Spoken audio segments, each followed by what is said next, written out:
Kalau beberapa tahun yang lalu kita membuat aplikasi, itu butuh waktu berhari-hari sampai berbulan-bulan. Sekarang dengan bantuan AI agent, kita bisa untuk membuat aplikasi itu dengan cukup cepat ya. Istilahnya vibe coding. Kita tinggal kasih prompt kita ke AI, lalu dia mendesain aplikasi kita. Tapi bukan berarti kita tinggal kasih ke AI, langsung AI paham apa yang kita mau, langsung jadi aplikasi yang bagus gitu ya. Kita harus juga paham struktur dari aplikasi kita sendiri dengan membuat planning yang bagus dan brainstorming yang bagus dari awal gitu ya. Nah, di video ini kita akan simulasikan untuk buat full stack aplikasinya.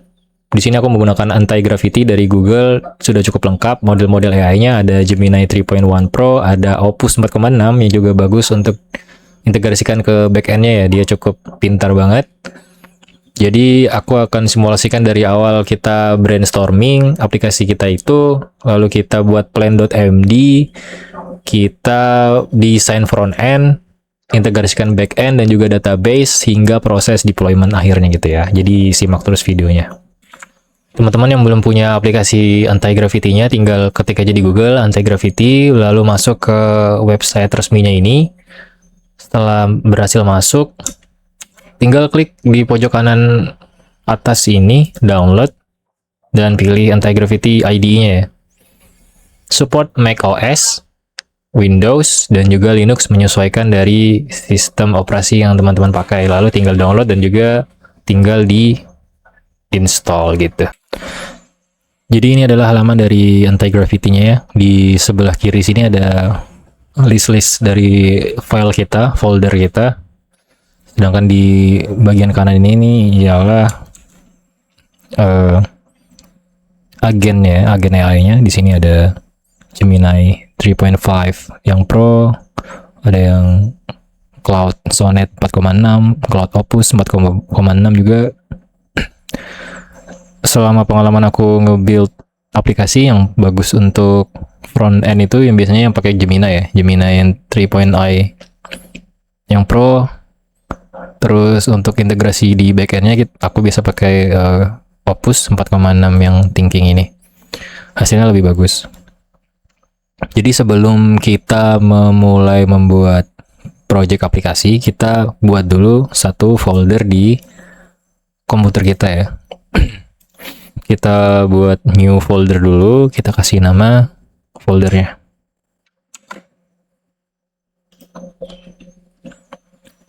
Di video ini aku membuat aplikasi spare part gitu ya.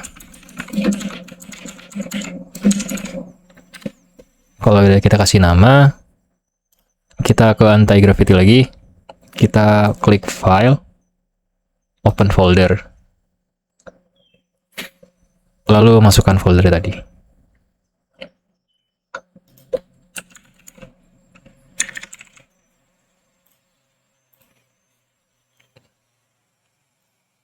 Nah, setelah kita masuk ke folder kita, ini isi dari folder kita tadi nantinya ya. Lalu langkah pertama yang harus kita lakukan adalah kita brainstorming dulu, kita mau buat apa nih gitu. Karena di sini nih ada refresh quota juga ya untuk modelnya di sini. Jadi kita harus pinter-pinter untuk menggunakan aplikasi ini tanpa harus boros gitu ya. Jadi kita sebaiknya untuk buat plan itu kita buat di luar dari Anti-Gravity ini ya untuk hemat kuota ya. Di sini aku biasa pakai Cloud Code untuk buat brainstorming dan juga buat plan.md-nya gitu. Sebelum lanjut, ini merupakan runtutan kita dalam membuat aplikasi yang baik dan benar agar hasilnya maksimal juga ya, tanpa error. Jadi yang pertama itu kita harus maksimalkan di planningnya ya, di brainstormnya ya. Jadi kita jelaskan semuanya ke AI, kita nih mau buat aplikasi apa.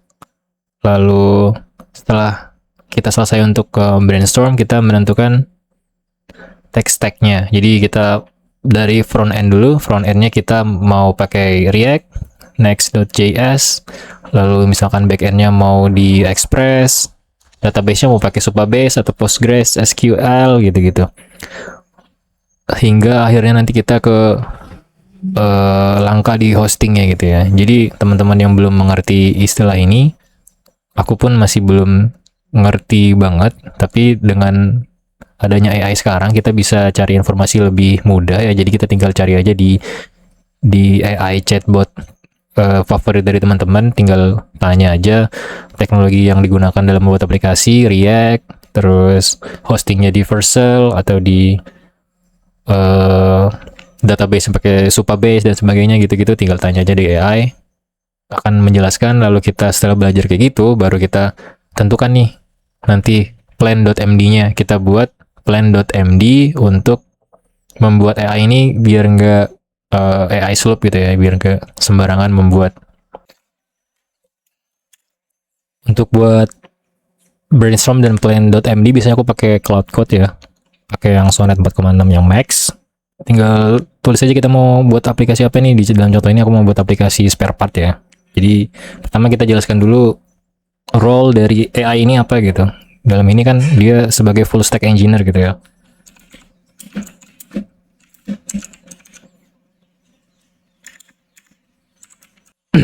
Ya kurang lebih kayak gini prompt untuk awal kita buat plan.md-nya nanti ya. Jadi kita jelaskan dulu role dari AI ini apa, kita pakai teknologi apa, lalu harus kita jelaskan juga planningnya di dalam aplikasi ini mau ada menu-menu apa kayak dashboard, login, product list, product detail, lalu deploymentnya gimana. Setelah kita buat prompt gini, kita tinggal minta si AI dari cloud ini untuk buat plan.md. Ini adalah hasil dari plan.md yang kita minta untuk cloud buatin ya. Jadi udah sangat lengkap banget ini. Aku nggak merisain sampai bawah karena aku udah percaya sama cloud ini karena bagus. Jadi sebenarnya ini aplikasinya ya aplikasi kayak inventory untuk di perusahaan spare part gitu ya. Secara garis besarnya kayak gitu. Teman-teman bisa cek ulang apakah sudah sesuai dengan yang diinginkan atau belum. Bisa langsung copy aja, kita masuk ke Mentai Gravity lagi. Kita buka di sini. Ini folder kita masih kosong, belum ada file apa-apa karena kita belum melakukan apa-apa juga. Jadi kita buat aja new file plan.md gitu ya. Lalu kita kopas saja hasil dari buatan cloud tadi. Jadi AI yang ada di sini akan membaca plan.md ini agar hasilnya nanti sesuai dengan yang kita mau ya dari awal. Makanya gitu kita harus buat planning dari awalnya juga harus benar biar hasilnya maksimal. Teman-teman bisa koreksi ulang, bisa tambah-tambah di sini kalau misalkan ada yang kurang sesuai. Lalu selanjutnya kita tinggal minta aja modelnya ini untuk nge-build front end-nya dulu ya.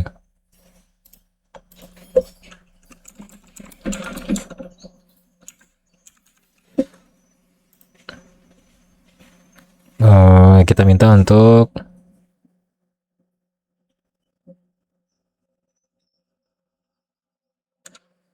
buat front end-nya.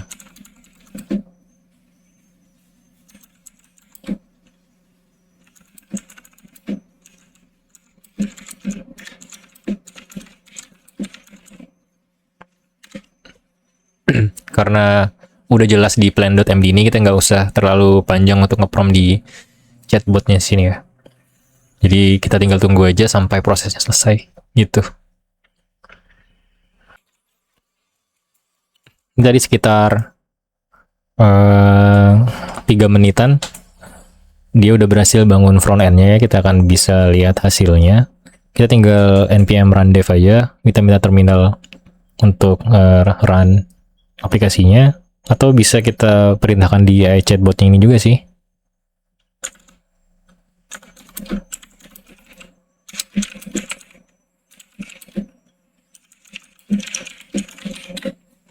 Kita tinggal tunggu dia untuk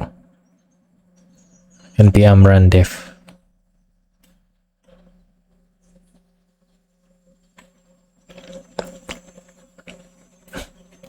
Teman-teman juga bisa klik kontrol graph yang ada di angka sebelah nomor 1 itu untuk buat terminal, dan bisa untuk manual.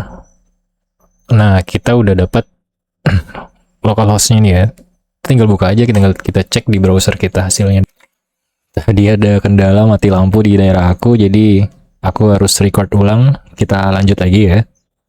Jadi ini aplikasi buatan Gemini 3.1 Pro tadi. Di sebelah kiri ada icon dan juga judul aplikasinya. Ini ada menu-menunya, settings, dan di kanan atas ada notifikasi dan juga profile. Ada add produk juga ya, sesuai dengan yang diplankan tadi. Kita coba buka satu-satu di dashboard. Ada sales overview, ada low stock warning juga,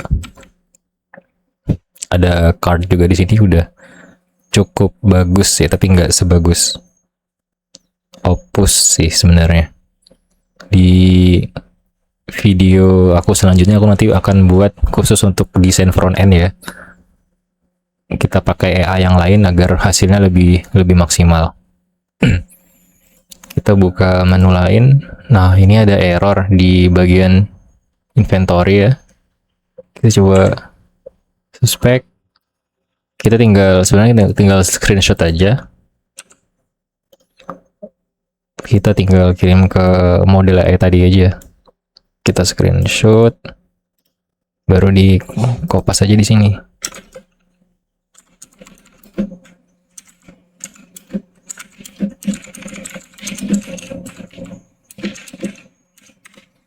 Tinggal minta AI untuk fix the problem gitu ya.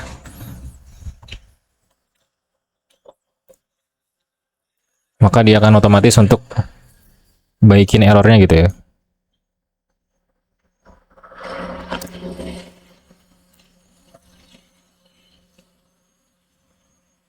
Tadi kuota aku waktu awal sebelum buat front end-nya ini sekitar 15% kalau nggak salah, sekarang tinggal 11%.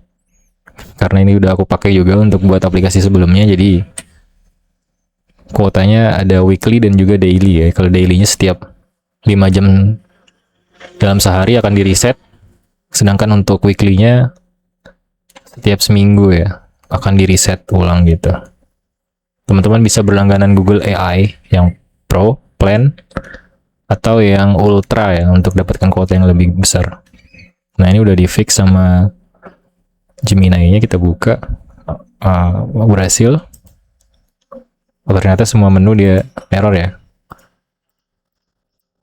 Ya, kita tinggal baiki aja, kita tinggal kembali ke Anti-Gravity dan minta untuk baiki satu-satu ya untuk menu-menunya ini. Jadi sampai tahap ini kita udah di desain di front end-nya ya, udah selesai kita desain untuk front end-nya. Jadi singkatnya front end ini apa yang user lihat gitu, yang ada di web, yang kita bisa klik-klik. Lalu kita selanjutnya bisa untuk desain integrasikan ke back end-nya ya, ada bahasa pemrograman kayak Node.js, Express dan sebagainya. Tapi karena kita mau yang simple ya, nggak mau yang ribet gitu, sebenarnya ada opsi kita bisa ke berbagai hosting kayak Vercel. Di Vercel tuh ada kayak Vercel serverless gitu yang bisa ngelola backend kita. Di Supabase juga, ada kayak add function kalau nggak salah.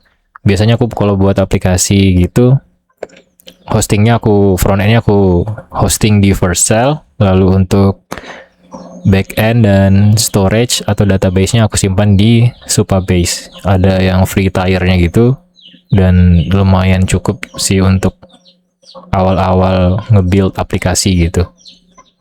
Kalau skalanya masih belum kayak ribuan users gitu-gitu, masih cukup banget gitu ya untuk free tier-nya. Karena durasinya mungkin terlalu panjang ya kalau aku sampai akhir, jadi untuk proses desain backend dan juga deployment-nya aku akan lanjutkan di part kedua. Teman-teman bisa untuk nantikan video selanjutnya, aku akan jelasin sampai deploy aplikasinya.